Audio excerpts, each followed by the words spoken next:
Hey everyone, welcome to Unfiltered Podcast. My name is Stephenson. I have the joy and privilege to be the Executive Director of Church Planting for Converge, and my co-host here say hey.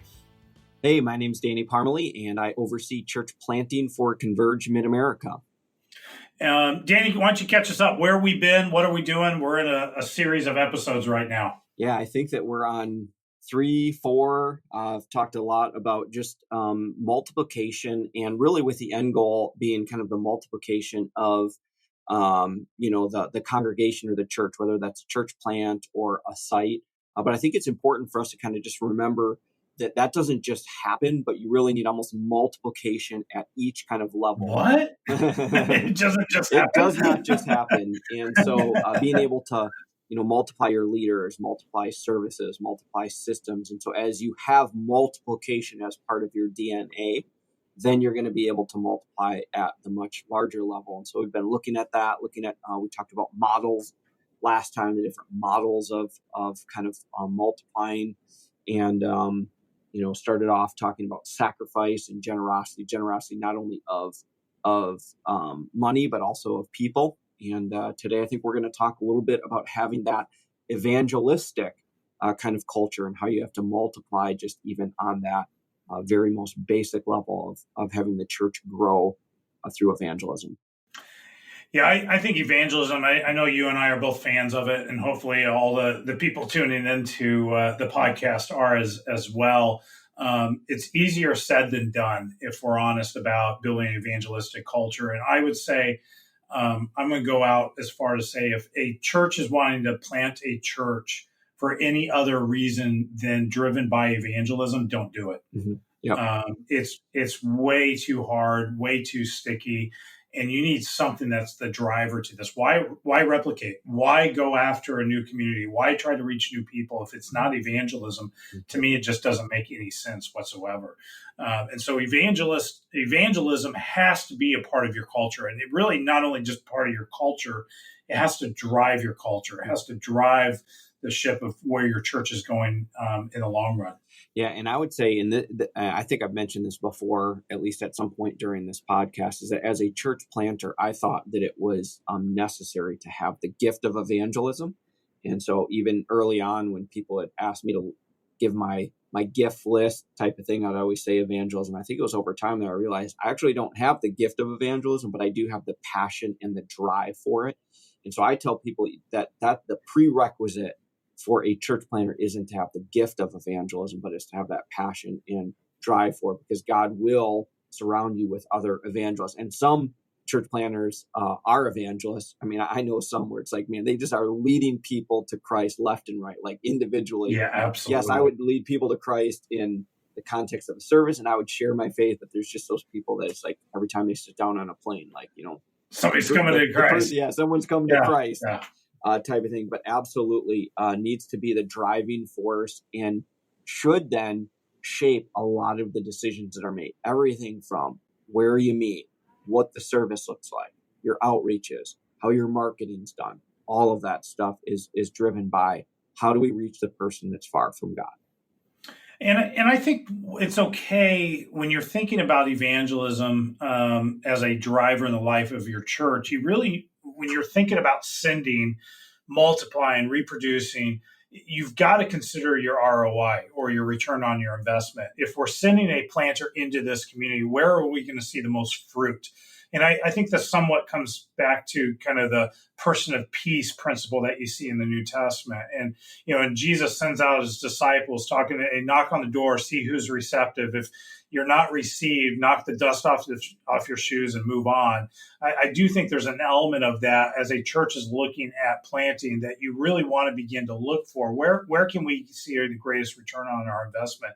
If like, hey, this corridor right here, this square mile has 5 new church plants. Well, you probably don't need to make it 6. It's like, where are they not? Where are people desperate to hear the gospel? And how do we get there? How do we get into that community? How do we find a planter that understands and speaks the language of that community as well? What are some tips in your mind, Danny, of questions that pastors or leadership teams can ask of themselves to identify, are we evangelistically driven, or so that it can have honest conversations. If they're not, then they can begin to think through, and we'll talk a little bit about this on afterwards. Then we can begin to implement some strategies to turn the corner so that we are becoming more evangelistically aware. Well, I think part of it is just evaluating if, first of all, the planter themselves understands the gospel. And I know that sounds pretty basic and is maybe kind of a cliche question, but I think just starting there, and then does the leadership, does the launch team, do the volunteers understand that, and then understand their role and responsibility, so that it is not just all on the church planter to do. The other thing that I would say is, even just from a planter's perspective, is to understand that not every single person is going to individually lead people to Christ as well too. Okay, that shouldn't be the expectation. Yeah. And I've seen that happen where the pastor gets up and the church planter gets up and says, these are the goals. You're gonna lead 5 people to Christ this year. It's like, man, for some people, their big step is just to invite them to church. And there's going to be other people, or just begin praying, just for begin them. praying, Yeah. and just understand that people are going to be at different places in the spectrum.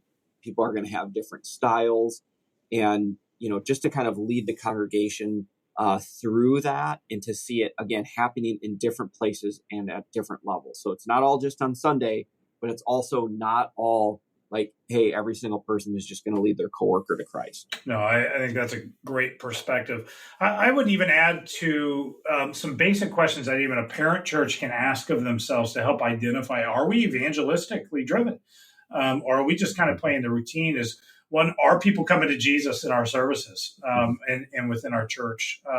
Number 2, are people inviting guests? If people aren't inviting guests, there's usually multiple reasons, but oftentimes it comes down to the fact that they're embarrassed by the product of the church. And so they don't want to invite their non-Christian friends because they're afraid of what may be said or what may be done, or their overall experience. I've heard a pastor friend of mine say that people don't usually invite to average. And so we've got to elevate what we do on a Sunday morning experience side so that people feel compelled, like, oh, my neighbor needs to hear this, or my neighbor needs to see this. And I think that's right. And then the third thing, I would just, what are your baptism numbers? The kind of the go-to is, if you're baptizing about 10% of your normal attendance, then you're reaching your local community and you're seeing people come to Christ, and you're moving the pendulum. If you're under 5%, you're just reaching those within the context of who's in your church. It may be children, it may be 1 or 2 people here, but I would not say, if you're typically under 5% of your overall attendance in baptisms, you're not driven by evangelism. There's something else driving you. Yep. Yeah, absolutely. That's great. Guys, I hope this has been a fun series of episodes, just talking through all the different pieces of church planting and parenting a local church. I do think the evangelistic culture is such an important conversation and piece, and I would encourage you to just sit around, talk with your leaders of the local church, talk as other pastors. What are you doing? How are you doing it? We'll create a whole nother episode just on evangelism as a cultural piece, and how do you actually develop that in the life of your church in a later episode. But thanks so much for tuning in with us. We're glad to have you. This has been Unfiltered. Until next time, keep it real, guys.